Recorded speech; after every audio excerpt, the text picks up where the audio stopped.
Doctor Yunus বাংলাদেশকে নিপীড়নের ছায়া থেকে বের করে আনছেন। বিখ্যাত মার্কিন সাময়িকী টাইম ম্যাগাজিনের ২০২৫ সালের প্রভাবশালী ১০০ ব্যক্তির তালিকায় স্থান পেয়েছেন বাংলাদেশের অন্তর্বর্তী সরকারের প্রধান উপদেষ্টা ডক্টর মোহাম্মদ ইউনূস। শান্তিতে নোবেলজয়ী ডক্টর ইউনূসকে নিয়ে একটি মুখবন্ধ ছাপা হয়েছে টাইমের পাতায়। মুখবন্ধটি লিখেছেন যুক্তরাষ্ট্রের সাবেক ফার্স্ট লেডি ও পররাষ্ট্রমন্ত্রী হিলারি ক্লিন্টন।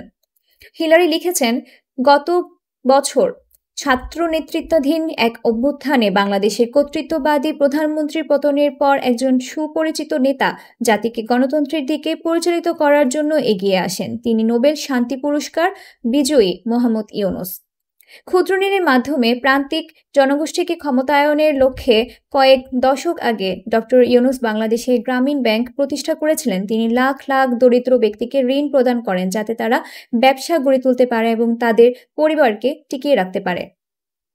ইউনূস পিছিয়ে পড়া নারীদেরকে তাদের ভাগ্য পরিবর্তন করতে এবং তাদের মর্যাদা পুনরুদ্ধার করতে সহায়তা করার জন্য এই উদ্যোগ গ্রহণ করেন। সাবেক মার্কিন পররাষ্ট্রমন্ত্রী লেখেন, ইউনূসের সঙ্গে আমার প্রথম দেখা হয়েছিল যখন তিনি তৎকালীন গভর্নর বিল ক্লিন্টন এবং আমাকে মার্কিন যুক্তরাষ্ট্রে একই ধরনের কর্মসূচি স্থাপনের সহায়তার জন্য আরকানসাসে ভ্রমণ করেছিলেন। তারপর থেকে আমি বিশ্বে যেখানেই ভ্রমণ করেছি আমি তার কাজের অসাধারণ প্রভাব দেখেছি। অনেক জীবন পরিবর্তিত হয়েছে, সম্প্রদায়গুলোর উন্নতি হয়েছে এবং তাদের আশার পুনর্জন্ম হয়েছে।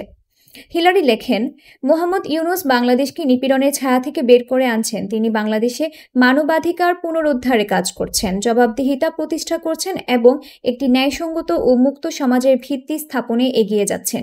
টাইম ম্যাগাজিন বলছে, ইউনূস শুধু অর্থনৈতিক বিপ্লবী ঘটাননি, বরং বিশ্বের প্রান্তিক মানুষের জীবনে আশার আলো জ্বালিয়েছেন। এখন তিনি আবার নিজ দেশের গণতান্ত্রিক উত্তরণে গুরুত্বপূর্ণ ভূমিকা রাখছেন। ৮৪ বছর বয়সে গত গ্রীষ্মে বাংলাদেশের অন্তর্বর্তীকালীন সরকারের নেতৃত্ব দেওয়ার জন্য শপথ নিয়েছেন নোবেলজয়ী সামাজিক উদ্যোক্তা মোহাম্মদ ইউনূস। ডক্টর ইউনূস টাইমের ২০২৫ সালের প্রভাবশালী ১০০ ব্যক্তির তালিকায় স্থান পেয়েছেন। এই স্বীকৃতি বাংলাদেশের জন্য যেমন গর্বের, তেমনি ভবিষ্যতের জন্য এক অনুপ্রেরণাও বটে।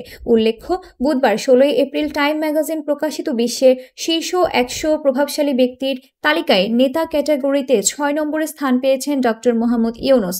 এই তালিকায় শুরুর দিকে আছেন যুক্তরাষ্ট্রের প্রেসিডেন্ট ডোনাল্ড ট্রাম্প, যুক্তরাজ্যের প্রধানমন্ত্রী কেয়ার স্টারমার, মেক্সিকোর প্রেসিডেন্ট ক্লাউডিয়া সেইনবোম এবং বিশ্বের সর্বোচ্চ ধনী ব্যক্তি ইলন মাস্ক।